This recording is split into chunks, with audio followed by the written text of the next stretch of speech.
Pronounce your last name Barnes, right? Yes, Portia Barnes. All right. Thank you. And we are live. Just let me make sure that's true. All right. Well, if you are watching us on LinkedIn, Facebook, YouTube, wherever you may be viewing us, welcome to WaterCooler Wednesday. If you are tuning in to the replay, welcome as well. And you can definitely interact with us. We are live on LinkedIn. I was distracted to make sure that we actually were. You can continue to connect with us. Even if you're watching the replay, we'll continue to monitor the chats over the next couple weeks. Um, I am so excited to be here with Portia Barnes. But first, let me say I'm excited to be here with all of you. If you are live, comment, just say hey, so we know that those are working, that you're here. And this is designed to be a conversation between two to many people. So definitely join in. Now, let me tell you about Portia Barnes. So, all right, Portia has described me as her unofficial, official mentor, and I blush every time she says that, and I think it's so nice. And I told her if any percentage of that is actually true, I take full credit for everything that she's done. Obviously, I can't, but deal. Um, but in reality, Portia is a mentor of mine because I've never seen somebody that has been so driven and a lot of times I find people with drive and direction and this motivation to move forward, but she's also equal parts strategic. And that's that combination that I don't always see. And we're going to get into that. But let me tell you a little bit about Portia. So, Portia is a strategist, community leader, and the founder of the Workplace Reset Consulting Group. Portia is an MSIOP, so has her master's in IO psychology. She serves on the board of directors for MAIOP. Now there are going to be so many initials. She's not even in government, but so many Right. acronyms. Um, the Michigan Association of Industrial Organizational Psychology, and is on the planning committee for the Blacks in IO Psychology BIOPS 2026 virtual conference. She is a two-time published author in PsyOps TIP or TIP, their magazine. Portia is also a featured speaker at the upcoming PsyOp 2026 conference in New Orleans, where it's going to be amazing because a conference in New Orleans, you can't beat that, where she'll be collaborating on two panels: Choose Your Adventure, and Problem Solving Across Industries. She also writes the popular LinkedIn newsletter, The Workplace Reset. Now, all of this is an amazing CV.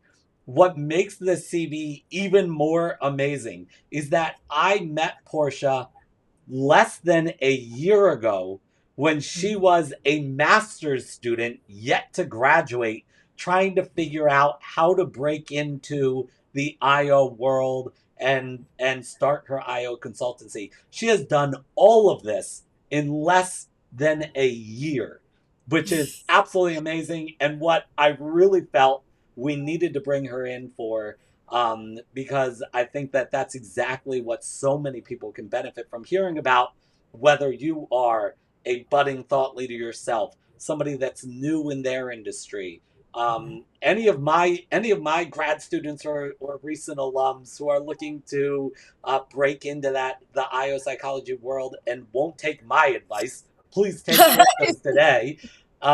There's so many people that I think can benefit from this conversation, but welcome, Portia. Thank you. Thank you so much. I have been excited all week to be here. Well, now it's official.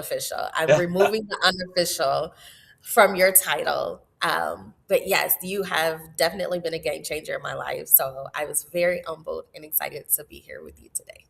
Cool. Well, likewise. So, all right.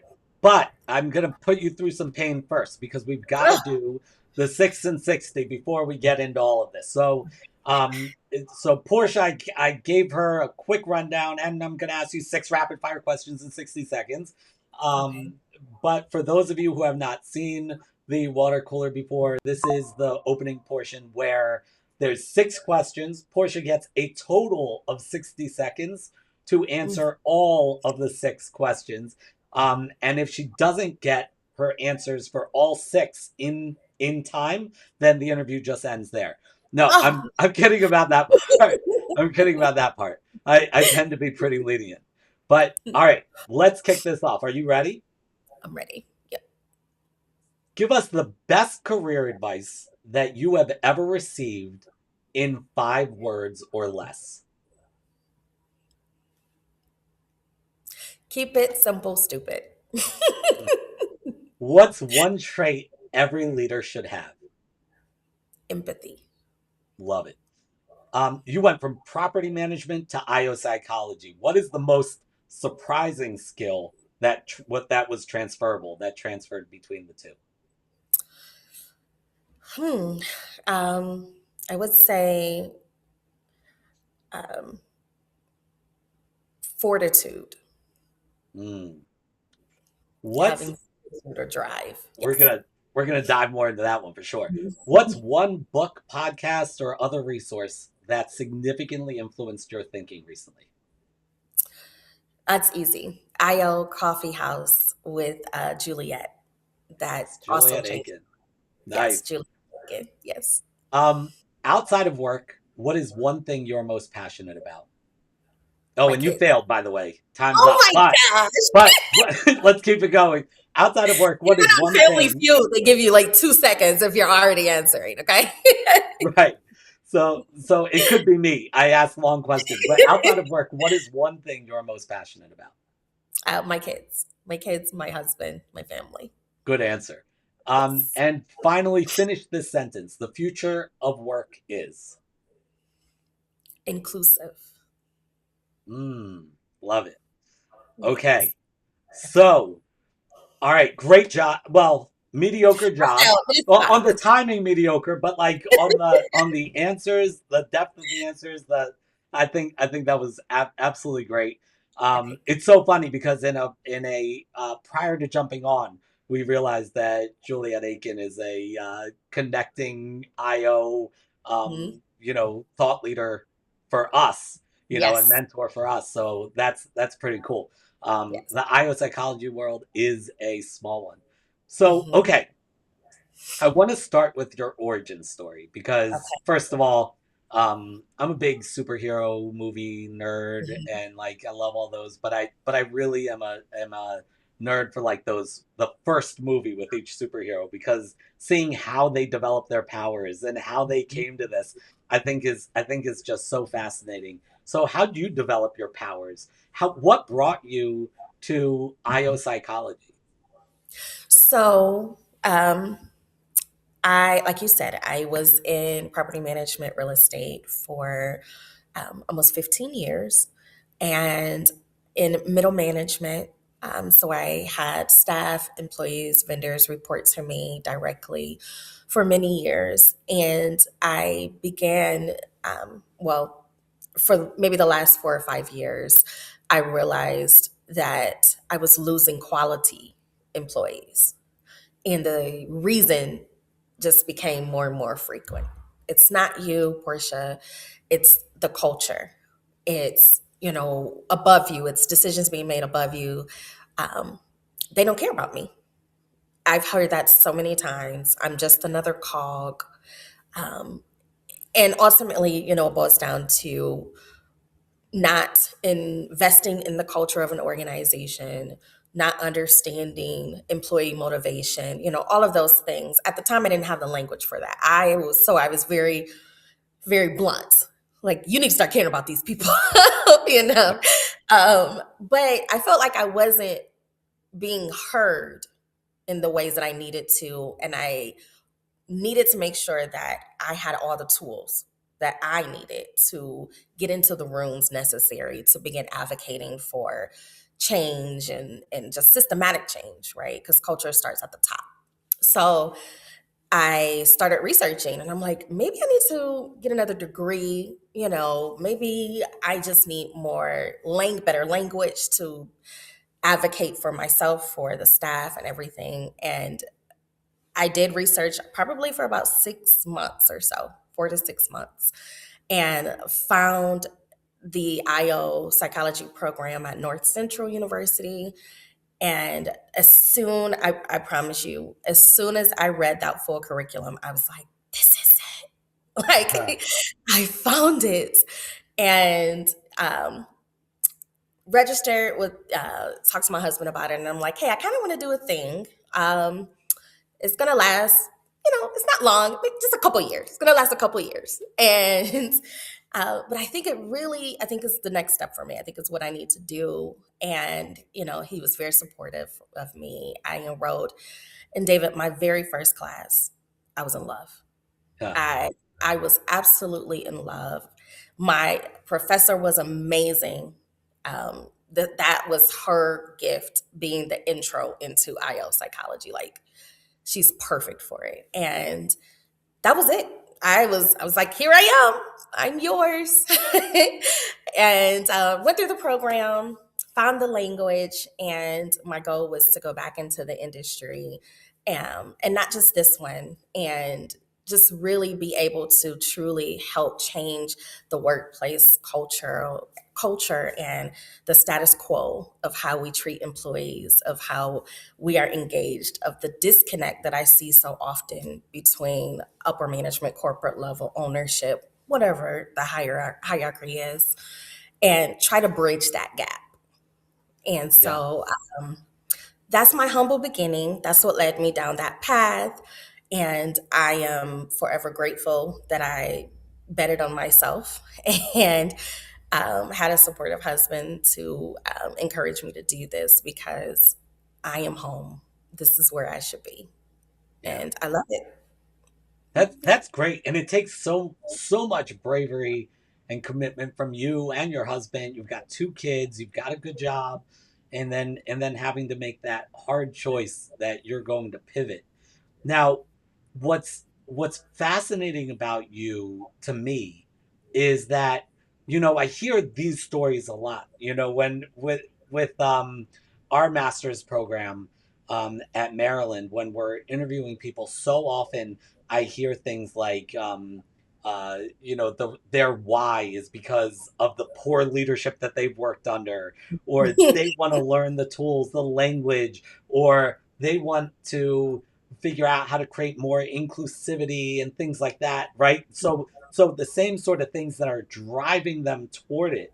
But Mhm. on the other side, for so many people that that go through this career change within IO or anything else, Yeah. it's like they gather this new skill set, and you could have gone back to property management and real estate, and said, all right, now I've got the new tools, I've got the new language, I'm going to start implementing this stuff. You also could have gone and said, all right, I'm gonna join a IO firm, or get a job as an internal IO OD, something like that, put your head down, Mhm. and just sort of like did the work. You've been a wrecking ball. You have gone in and been like, I'm just going to make this my own. I'm Yeah. going to I'm going to just create a space for me within this space. As an Mhm. outsider coming in, like, make room. And you've done it with so much poise and expertise, and just been able to get yourself in there. Where does that bravery come from, and what's the rationale? Like, most people don't do it that way for some reason. What's your secret sauce? So, really, David, my secret weapon is I don't really hear no when I'm told no. you know, I laughed because I actually heard my aunt tell me this years ago when I was young. I mean, I'm still young. I'm still young. Um, but I heard my aunt tell me, my dad had said something to me. This is clearly childhood. And he said, no. And I was like, yeah, I don't understand. And it's like, well, I said no. And I said, I'm sorry, I don't. And she's like, girl, you just refuse to take a no, right? And I think that's just something that's in me. If I'm very passionate about it, if I really believe it with my heart that this is the right thing, I'm really not one that's just going to stand by and I'm not a put my head down type of girl. I'm not. I tried it, I failed at it horribly. And then I said, okay, that's not me. So let me just be authentically who I am. And if I'm in it, I'm in it. If I'm not, I'm not. I'm not really a wavering type. That's not my personality. Yes. And I'm in it. I'm in this. I'm in this industry. I do believe that I have something that I can contribute. And I believe it's for the benefit, not just of myself, but of organizations and leadership and those that are going to come behind me. I do have a couple of mentees that I invest my time in, young ladies, and I'm always trying to have them learn from my mistake, learn from my lessons, but tell them the failures and the successes and say, hey, I want you to, carve your own lane and be better than me. So if I can create spaces where it can be better for somebody after me, then I'm here for it. Oh, I love that framing. Yeah. My father was a attorney for most of his career, Mm-hmm. and he was generally, I was just telling you this about me. I'm generally very high on agreeableness and Mm-hmm. surround myself with people that are way too principled and low in agreeableness because they will stand up for what's right no matter what. But I definitely get the higher agreeableness from my father. And uh, but what was always so interesting to me was that he was so high in agreeableness and no conflict and just go with the flow until he went to his day job and got up in court and advocated for his clients, and he would go to war. And I Mm-hmm. asked him, like, what is the difference here? And he would explain to me that, yeah, if it's for me, I'm like, oh, I don't want to intrude. Oh, I don't want to bother. Mm-hmm. Oh, don't worry about me. But as soon as he was fighting for somebody else, Yeah. fighting for somebody who needed it more than him, then it Mm-hmm. wasn't about him and his own ego anymore. Now it was about doing good for other people and representing them, and then he could really put himself out there and fight. And it sounds like the way you're framing this, you do think about the impact that that you can have for other people, and not Absolutely. thinking about yourself. So, am I Yeah. wrong to assume that from the outside looking in, many people may assume that you're just missing that gene where you would have like imposter syndrome. People are like, "Oh no, I have imposter syndrome. That's not clearly you don't." But is that a good read, or is it more the former? Like that you are doing good work for other people. Mm-hmm. It is both. It is both, if I'm being honest. I was going to say, when you were talking about your dad advocating, I did this uh, this post that I wrote on LinkedIn a few months ago, and it says, I did shout out to IL psychologists. We're the superheroes of the workplace. And that's what I was I was thinking about it as you were talking, because I do believe that we throw on our capes when we need to, right? And that's kind of how I view what I'm doing now and what I'm trying to do. Um, and it is so much easier to put your own self doubts and things like that kind of on the back burner when you know it's going to help somebody else.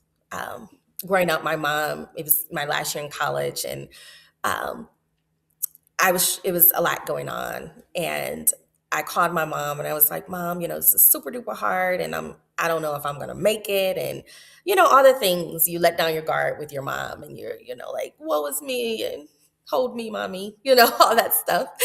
And she listened, and she's so empathetic, and she's like, yes, I get it, babe. Okay. And I said, what am I going to do? And she said, well, do it hard. Okay, what else you got? And then she Hmm. just moved on like it was nothing, and that was it. And I sat in that, reflected on it for a while, and to this day, that was at least 15 years ago. And to this day, that's what I think about. So, imposter syndrome will come. There's no way I would be able to be honest if I didn't say going into a brand new industry, feeling, like the only thing I have is this degree. But in reality, that's not true. I had very real life experience and data that I can pull from, um, to combine with my degree. But there were definitely moments, and I was able to thankfully reach out to people that I knew, resources that I knew. Um, you actually gave me this advice at SciUp last year, and you told me to create my board of directors. And and I said, well, what the heck is that? Like, I don't have an organization. What is that? And you're like, you need a crew, a community that you can lean on, that you can aspire, that you can motivate with, that you can talk to, and you can share these things with. And you need that core group, in this industry. And after I put the pieces of my brain back together, because you exploded my brain in that moment, I went forward and I created my board of directors. And so when I have these moments where I'm like, I don't know if they'll listen to me if I write this article. I don't know if do I want to do this podcast? Those questions are going to come. Those thoughts are going to come. Um, and my advice, honestly, is just process them. Okay, don't act like they don't exist. Process them, and then do it hard. Do it scared. Do it unsure. Just, in the words of Nike, just do it. Like,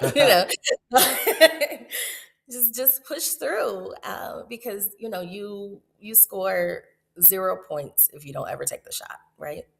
Yeah, I love that. I love that idea of do it hard, first of all. I think that Mhm, that's something that could be on your mirror in your bedroom or bathroom when you mhm. wake up in the morning. I absolutely love that it doesn't have to be um if something isn't easy, that doesn't mean it's the wrong path. Right. It's probably a good indicator it's the right path. Yeah. But the board of directors thing, I love. I don't remember saying it, but we were also like, it was way past my bedtime You when we did tell sat me down and that had too. that conversation, right? We had just come from the buyout party at PsyOp, and I'm sitting there, and I may have had a drink, and Yeah, I'm when I there. was just picking your I'm brain. like, we are way too like what? Like I'm hearing all these younger people are here, and then I see all these people that are really much older than me, like Mhm. Ken Yusko, walk in, and they're like, I'm like, I guess I can be here. It pretty and so I don't remember everything I said, but I love the board of directors idea. I really love that. Now we've got a couple things coming in. I don't know why they're not coming through the app. I'll troubleshoot that another time. But we've got a couple comments that have come in. Um, Taylor said, "Good leaders are transparent, and you're clearly a leader." Mhm. Thank R.I.P. IO Coffee House. you. No. Um, and Samantha said, "I remember that feeling in my own program, just feeling like I was meant to be there." Mhm. That's a really powerful feeling when you feel like these are my people, this is my place. And I want to follow up on that too, because Okay. we had a prior conversation where you talked about finding your people, and that's within the broader PSYOP community. But I want to talk about more narrowly, Mhm. really finding sort of your people and feeling like you found your spot. um, Samantha said, "Teach me your ways." Um, Erica says, "Yes, she is amazing. She's an incredible inspiration. Um, we need more empathetic leaders. Love your passion." Getting a ton of love in the app. Um, Oh, thank okay, you. so all right. We just mentioned buyout, and you said before you went to PSYOP, you didn't even know that buyout was a thing, right? I did not. And Yeah. so and so tell me about that experience, walking into that biop party at PSYOP. Mhm. And if you could start a little bit, and I don't want to I don't want to spoon feed you this stuff, but you already told me this stuff, and I really I love it. But did. like, Yeah. the ideas of you spoke about uh, your perspective of never really finding people that look like you necessarily Mhm. within industry in the past, and then walking into buy-up. So that's all I'm setting it up. This is your Okay. story. All right. No problem. So, um, yes. So my very first PSYOP conference was in Denver last year. And I hadn't even graduated yet. And so my only interaction with people in the industry was through school. And so PSYOP, I've done conferences before, in my industry. So the conference itself wasn't overwhelming, but just being with so many like-minded people, the different topics, the different subcategories and everything like the experience is very overwhelming Yeah. um, for your very first time. So I was absorbing all of it. I was taking it in, and I'm used to being a couple of sprinkles in meaning I only see a few of people that look like me in large arenas like that. Enough where you can point them out. Hey, girl, so like that. And so that didn't surprise me. I've been in leadership for almost 2 decades, and that's always the case for me. But walking into BIOP's party, they did a social event in the evening after our conference night. I was just so blown away in the most positive of ways, seeing so many people of just to be clear, BIOP is not just Black people. It's not. It's different. It's you see all the shades. You see all the shades. We have allies. It's not just but it is a place, a safety place, right, where I can feel um, I had psychological safety in a sense walking in there, and it's like, oh, I can kind of relax a little bit. I can um, unwind a little bit and still equally as brilliant, you know. But just having that space, it's important. It's important. Let's just be honest. It's important when you can go into these different environments and feel like you're not the only you don't have your whole heritage on your back. Yeah. Like Yeah. that's important to be able to find people that are like minded like you, and you can that can share and understand certain experiences that you've had that other cultures may not. um, and so that's what Bayok did that evening. And everybody was very warm and welcoming. And it was like, hey, girl, come hang with me. And I got introduced with so many people. I knew no one. I went by myself. I didn't come with my school or anything. I knew absolutely no one. And I talked to so many people that night. I got, LinkedIn information and phone numbers. And I was able to start building my community during this conference, and I will always be grateful to PSYOP for that. But that was a life-changing moment for me as well. And I said, oh, I have to be a part of this. Absolutely. I did not have a choice. And so when they start promoting for this year's conference, I was like, I will do whatever. I'm down. Let's do it. Like, I'm ready. I'm ready. And they are just really amazing. Everyone I've dealt with so far, Henry, and I mean, I could go on and on. It's just a great organization. I highly recommend anybody else that's in the industry that have you not looked up BIOP, please take a look at it. Right now, we are taking submissions for proposals. If you have a good idea you want to submit for the conference, come let us know. But yes, I'm very proud to be an advocate. Very proud. Awesome. So I love that people in the LinkedIn are really spreading some love for BIOP. Shout out to the Mhm. community. It's so important. Yes, so important. Thank you both for sharing this great conversation with us. Absolutely. Um, the best conversations happen at the right time. Yes to BIOP. Come on with the come on BIOP. I wish I could. I know I sounded extremely white saying that. I wish I wish I could stay longer and open to connecting with more people in the IO community. Representation is important. Representation is important, as Rochelle said. Portia's ambition is so admirable. So representation is really important. And Mhm. there was something that you said that hinted to this, I think, and I want to make sure I'm not reading too much into it or Okay. misunderstanding. But that being in the room as a black woman at PSYOP generally, and Hmm. then at BIOP, being able to be in that room, um, Hmm. are there one of these things happening or both simultaneously, where suddenly you don't feel like you are a black woman first, like that the weight of that isn't on you, that you don't like that you can just be Portia, but Yeah. also that but also on the flip side that you can own your blackness and own that experience, that community at the same time, so it's more Hmm. freeing to be in your identity but not be defined by your identity. Am I reading too much into this? Are both of those things happening? So What is it for you? for me personally, Yeah. um, I am at a point in my life where I am all inclusive me.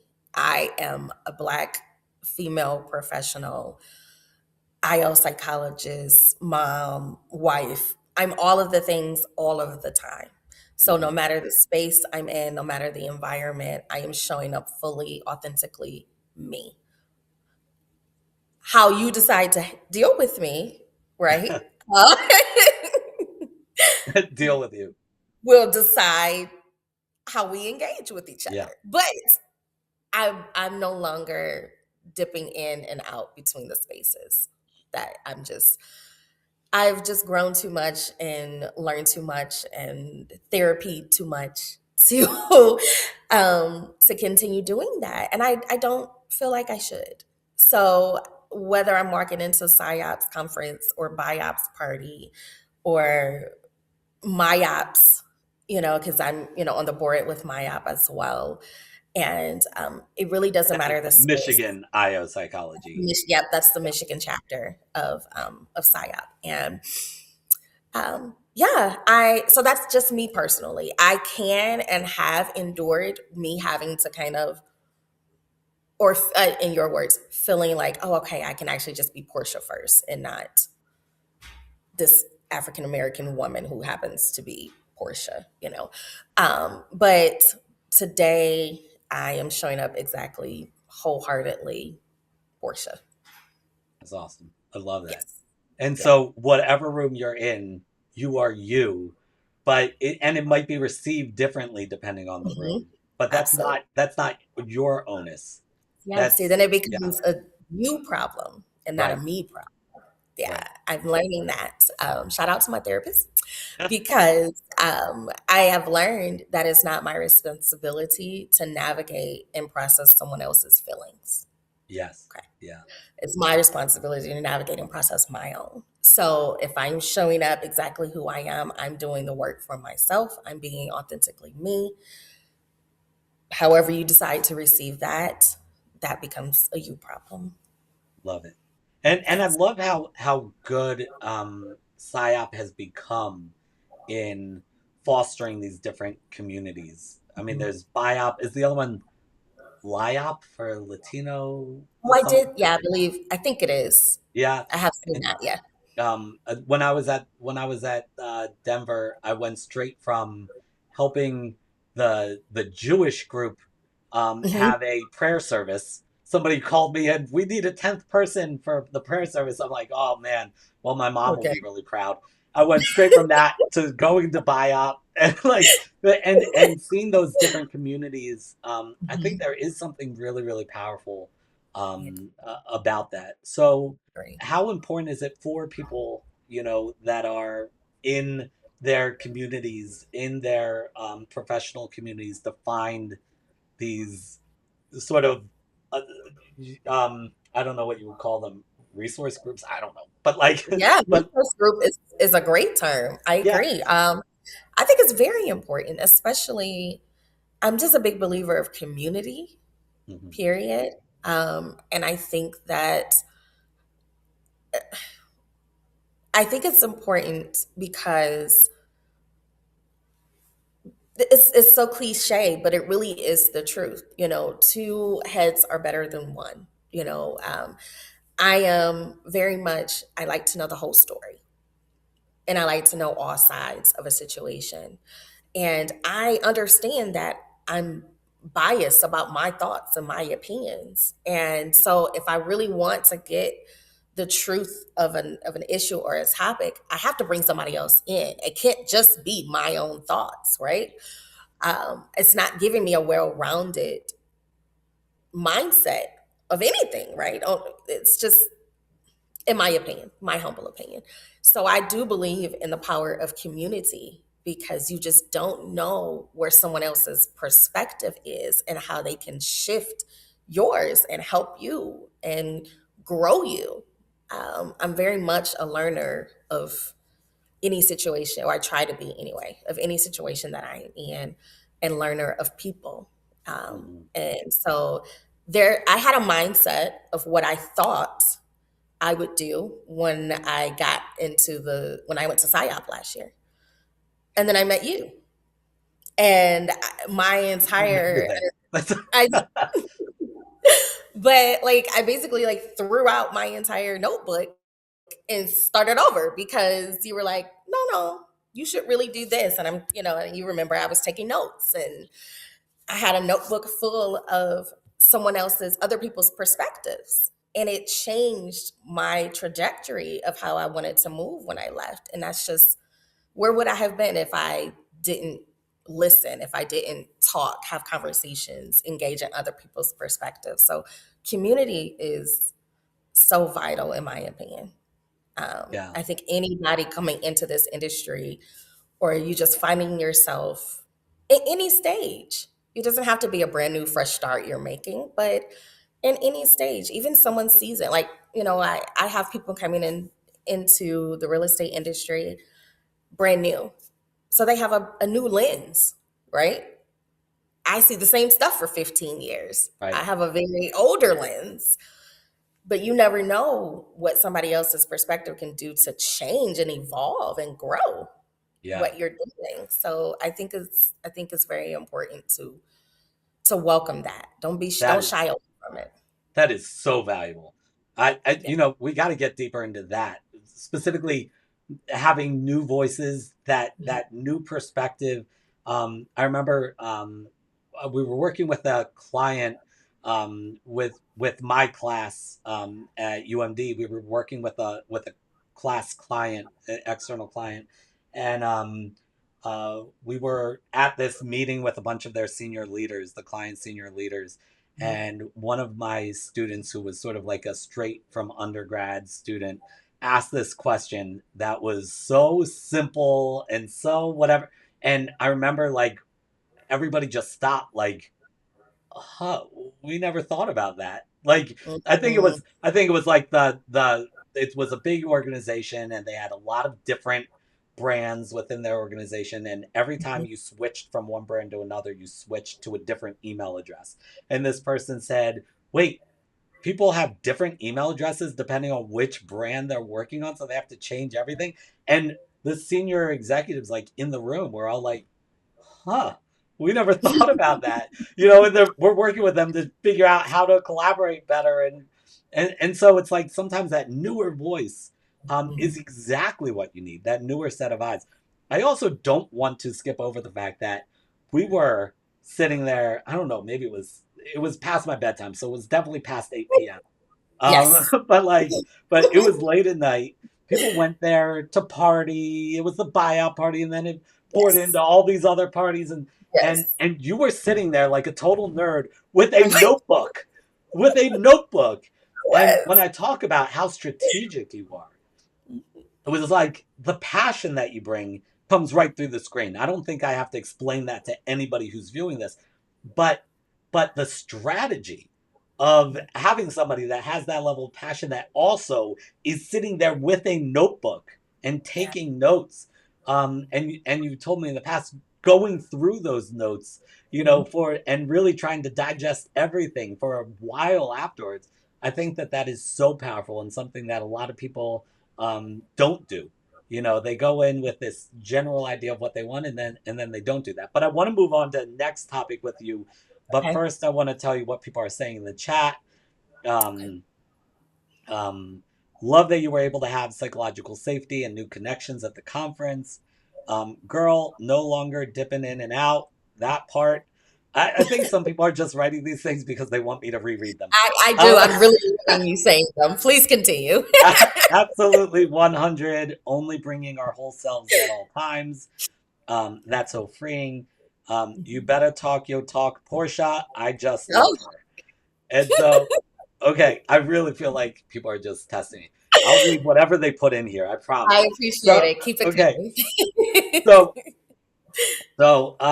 but I want to move on to something that's also really important here, which is what you do now. So you started as a practitioner, you know, in industry, in real Yes. estate, Yes. and so you had that experience.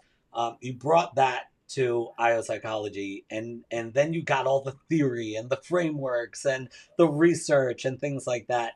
What does it mean to sort of bridge that gap? How do you talk to people about IO psychology, the people that need it? How do you bring it to the Portia who's still working in real estate, who Mhm. sees all of her early employees saying this it's toxic here, it's not you, it's leadership. How do you take what you've learned and bring that and communicate that to leadership, um you know, in that other world's Portia's organization. That's a great question. Um, Learning about how important data was during my degree Hmm. helped me to understand and what numbers truly represented to the higher ups, right? It's it's great as an owner, you say the things you're supposed to say, right? Not the good owners, of course, but the other owners. You say Right. what you know an employee wants to hear, right? Right. We care about you. We're a family here. Yeah. All of these things, right? But this is a business. Okay. So let's just be honest about it. This is a business. Both can be true. You can appreciate an employee, but you appreciate more what that employee is doing for your business, right? Now, finding that balance is something that I'm trying to do in organizations. But let's just address the truth of the matter, because I do think that one thing employees like myself don't don't, don't play in my face. Okay. Don't play in my face and tell me we are family and then something real happens in my real life and you say, well, that's not my problem, or you still need to show up even though I'm having this catastrophe in my personal life, right? So to me, that's you playing in my face now. So if we're going to be honest, let's just be honest and deal with whatever the truth is. um, and so that's something that I needed to figure out how to convey to ownership in a way that they understood in the language. And that's really what I gained a lot from during with my degree. And so now, how did I implement at my level things, strategies to help convey those conversations? I can create surveys. I don't have to wait for HR to do it once a year. I can do stay interviews with my staff. I can implement lunch and learns to help, with development or mentoring upcoming brand new, entry level staff. Those are things that I have capacity to control, that I can implement these tools that I've learned to help create a better culture at my level. I can bring the data from these interviews, the data from the lunch and learns, surveys, feedbacks, 360 surveys, all these data, and then I can submit that to ownership, or when I'm in these leadership meetings, or if I create a space. Hey, let me talk to you about this idea I have. This is the feedback I'm getting from the ground up. What do you think about incorporating this? But I now have the data to back it. So it's not just, oh, Portia, this is your one biased perspective. Like, no, Right. no. this is your entire staff saying these things. Um, and so those are just tangible, smaller things that that I have already incorporated, and in my way of trying to bridge that gap and that disconnect. And then don't be, the other thing is I'm not someone that shies away from a tough topic and a tough issue. Um, Mhm. I am not one that shies away from conflicts. That's just not my personality. Let's talk about it. Let's dig into it, because I can't solve anything I can't talk about. Right. You can't. Right. Um, you just can't. You can't deal with it. You can't navigate it. You can't address it if you don't want to address it. So let's address it. Let's deal with it. Right. And let's come up together and work a solution that hopefully that works well for everybody. But those are some things that I think that someone can do, that I did anyway. And of course I have goals and things that I have in place that I'm striving towards to do more. I also started doing workshops. Nice. So yeah, so I'm working with actually institutions. So UDM Law School here in Detroit.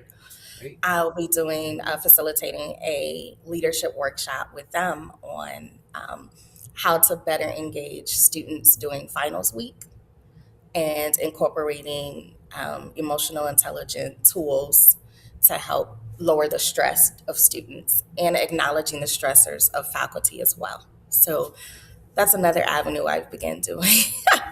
When I talk to you about it, it feels like I do a lot. Okay. Because you do. So wait, but you are doing a lot, and with a big chunk of my work surrounding things like burnout and passion decline and things like that, Yes. I can't hear that without asking how, right? Because Mhm. you're still a wife, you're still a mom to two kids. How old are your kids? 5 and 10. Wow, that's not 5 years. I've got a 5-year-old. That's not an easy age. It's a great age, but it's not an easy age. And Yes. and so you've got a 5 and 10-year-old. You've got all of the things that you're doing, creating like really great content, collaborating with so many different people and so many different organizations and so many different associations and things like that. Um, how do you not burn out? Or am I just assuming you don't burn out and you you really are on the brink of So, burnout? well, I the mean, that's truth, fair too. Yeah. the secret sauce is, and I'll whisper it so you can hear me. I don't sleep, David. I never sleep. Okay. I'm always looking for moments to close my eyes for longer than a couple of minutes. But truthfully, in addition to that, that's the truth. But in addition to that, I have an amazing husband. Keith, hi, Davey, if you're listening. Um, Amazing husband, and he just lifts me up and supports me with the kids. And so I do try my best to balance these things, but I'm not always great at it, if I'm being honest. And when I do have my eyes set on certain goals, I do go very tunnel vision. I'm focused, and that's kind of where I'm at right now with this industry. And I want to get a good foundation. That's what I'm working on. Yeah. I want to get a really solid foundation going on. And I love your honesty, because it actually brings us full circle. Juliet Aiken Hmm. once had said to me, and I'm going to butcher the quote or maybe even misquote her slightly, and I apologize if I do, but she used to say that, when you're juggling enough things in the air, you're bound to drop something every once in a while. And so you just have to be okay with that if you're going to be juggling those things, and then pick it back up and recover. But Yeah. yeah, I mean when there's so many different moving parts. So what do you here, let's check back in with the chat real quick, and then I've got a question for you Okay. following up on that. Um uh, Nerding gets you so far, I guess, about the note taking, the Hmm. story of the data, a wonderful skill you bring, Portia. This is from Dr. Emmy Baresi. um, uh, Amen to supporting spouses. Mhm. That's huge too. I know that that's been huge in my life. I joke that when I went back and got my master's degree, I forgot the name of all of my kids. Like I had to relearn their names by the by the time it was over. So absolutely, thank God for supportive spouses. Thank you, Rachel. Listen, But but okay, so we are getting toward the end of this hour. Somehow, it's insane that we're I already know. here. But if you're in the chat and you have a question for Portia, put it in now so that we could do that. Ask your questions. In the meantime, so you've got all these things. So you came to PsyOp wearing your own gear, I right? So if did. you want to pitch that for a second, what is that about? Yes, I did. So I started a company called Lady P Productions when I was in college. And it stemmed from my love of personalizing gifts and thought pieces to my family and friends. And I worked really hard on it, probably harder than I should have, but I really wanted to capture when I would give gifts, I wanted to capture what I felt was going on with that person at that time. So that took a little bit of, a little thought, like you said, a little strategy.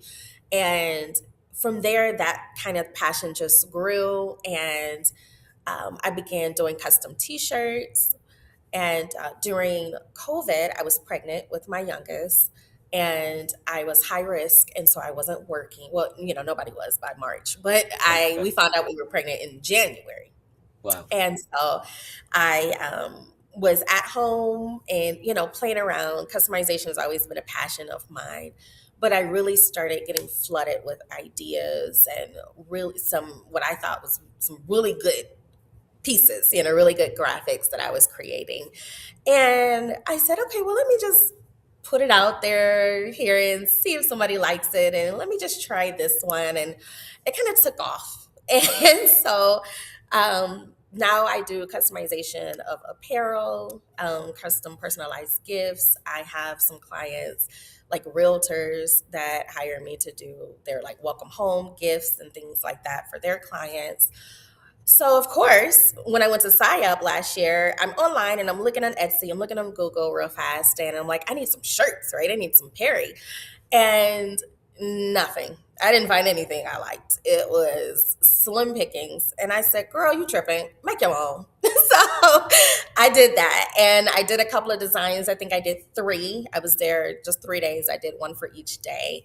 And I was just so humbled and blown away at the response that I got during the conference. I had forgotten I was wearing it, right? Because once I'm in there, I'm looking, I'm learning, I'm all these sessions. I don't know what I got on. I'm trying to comprehend this man here talking to me.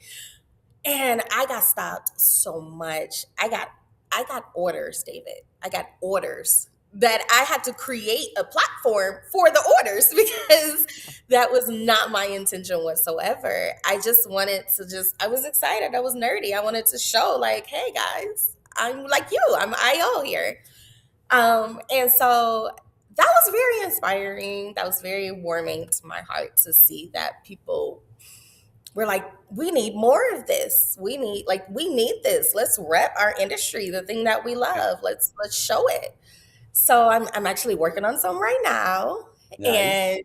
and hopefully I can. Even if nobody sees it, I do a shirt for everything. You can ask my family and friends. I do family vacation shirts. I do birthday shirts. You gonna get a shirt, okay? Awesome. So wait, can we find this on your website um, yeah, you or sure can. your Yeah, LinkedIn you or sure will be able to. You sure okay, will be able to do that. That's what you're okay, gonna do. cool. Yep. So you're doing that. You're Yes, doing you're doing a ton of content creation. I saw I am. somebody on LinkedIn earlier talked about how much they learned from you from just your LinkedIn posts. You've got your tip articles. You've got you know I never heard of the Michigan PsyOp MIOP or whatever, right? Maya. Yes. Yeah. MyOp. And Mhm. like never heard of that until you started posting a ton about that. You went in Mhm. there and started taking over the place and talk Oh more no, about it. So nothing those are over my it. words, not yours. And then, and then, and then BIOP working on the upcoming conference and all of these things. Now there are Yes. so many people who are career changers or just looking to gain a voice or find their voice in their career or their industry. People that are new to their career or industry or been there for a while. Um, what is the one thing? What if they're like, I love everything you do, Portia, but I also love getting my 8 to 10 hours of sleep, and Mm, so I can't do all of it. But what is like one thing that you would recommend that somebody do? show up. Show up and engage. That has been the biggest tool at my disposal. I believe I am a very intelligent, charismatic young lady. I can do a lot, but I don't know everything. And so if I can show up in the space and be willing to learn, then, I've already won, right? I've already won. So that's the only thing I've done. That and my drive, but you know Yeah, what's the phrase, the game is free but the drive is so separate, or something like that. I don't know. I love that. Yeah, Can't yeah, teach that, but I can say showing up, and that's what you told me, David. Um, that's what I did. You were like, listen, be there, be present, and get involved. Don't be afraid to get involved. Don't be yeah. afraid to go to a complete stranger. I know it can be scary.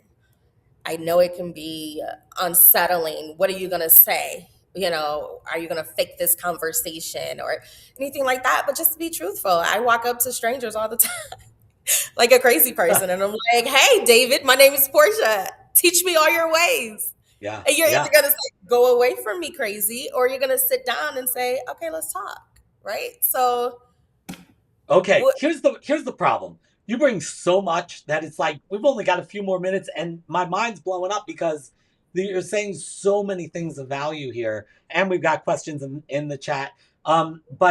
But I just want to ask you this real quick, or point to this real quick. That it's something that I hear you saying that I think is something that so many people misunderstand, and I know that I struggled with this for a while. It's that I need to position myself as the teacher, and therefore I need to move on from my role as the learner, Mm, or that those two things are separate when in reality they are very much the same. they're the same. You learn, like when you teach, that is how you learn. When you learn, that is how you teach. And I think that you live that. You have this humility to you where you are not concerned about going and saying, teach me everything, or just being an open book or taking notes like a dork. But like, you are not concerned about any of that. No. You are like, I am a learner, but you're also showing up and teaching through your articles, through your mentorship, through your leadership roles, and you're doing them all of that at the exact same time. And I think there's something so beautifully refreshing about that. And I think for me that's such a takeaway from not just this conversation, but about from Portia Barnes, like the person that you show up as. I think it's so powerful, and almost, like it's something that just doesn't click for people, but you live it. Thank you. Yeah, Thank you. and so um, a couple quick questions. Somebody said, because Portia is the best. You're gonna have to go back and see all these comments. What are ways that we could support your work? We're gonna get to that. That's Naila Okay. said that. So all right, so we're gonna get to that, Naila. Taylor said, how does your facilitation background support your work today? So my facilitation background is it's transitioning in the industry that in real estate and property management, right? But because I am not limiting myself to that one industry, I am able to get speaking engagements to do facilitation work for clients, which is why I began my workplace reset consulting group, so that I can have an avenue to do that, as much as I would like. But in house, I believe that if you have any type of real, like if you have staff, if you have employees under you, you can do a lunch and learn. You know, you can facilitate a quick, make your Monday meeting into something other than, okay, guys, let's check this list off of blah, blah, blah, right? And create a more dynamic experience, change it up, you know, do an interactive activity during your Monday meeting or something like that, right? So get your staff more engaged in different creative ways. And that can help you utilize your facilitation skills. That can help you grow them, you know, and then get feedback. And again, put yourself out there. Go on David's podcast and tell people, hey, hire me to facilitate your next workshop. Portia Barnes. And Workplace Reset Consulting Group. I do workshops. I do. Oh, look at you, There you David. go, right? Natural transition. Now, if you're as old as me, you might not know what this is. That's a QR code. So if you hold up your phone above Portia's head, you that will send you to her website where you Right could do there. things like that. Right? Yeah, I know that's so confusing. Um, that'll send you to her website where you can learn so much more about her because the depth that this individual brings is so much more. It's deeper, more nuanced, but also just like there's so much that Portia has going on that there's no way we can touch on in just 60 minutes, especially with me as the interviewer where I talk too much. But Oh, there's no. no way we could get to all of it. So please visit her website. And if we're not connected yet, here's my self-promotional thing right there. You got it. That's my QR code. You can find out everything that's happening in my life as well. Would love to connect going forward. But this really has been like so it's been a long time coming, but also a Yes. very short time. It is insane to think that you Yes. have been full-fledged in this industry for less than a year and you are making waves. It's pretty cool. Like when you look around this small community that is IO psychology, and you can tell the people that are taking things over, and you are one of those people who is having this incredible impact in just a year's time, and I think that we are all so lucky, to be in an industry where people like you are making staking their claim and constantly giving back to the community, and I think it's absolutely awesome. And so this is obviously not our last conversation, but hopefully we'll also find other opportunities to have the conversation with all of us again, because there's so much more I want to get to. Agreed. David, thank you so much. I appreciate you. Won't even know. I've told you this, so I'm really big on giving flowers, and I will, every chance I get, I will give you your flowers. You changed my life. So thank you so much. It's so You nice are and not my, true, but I yeah, really it's so appreciate true. it. Listen, one day you're gonna get to see my husband, and he's gonna be like, "Oh, this is David," and I'm like, "Yes." He's like, "Because I talk about you often." That's And awesome. I follow you. Listen, David is a beast. Okay. If you do not follow him, follow him. I love what you're doing. I stalk you all the time.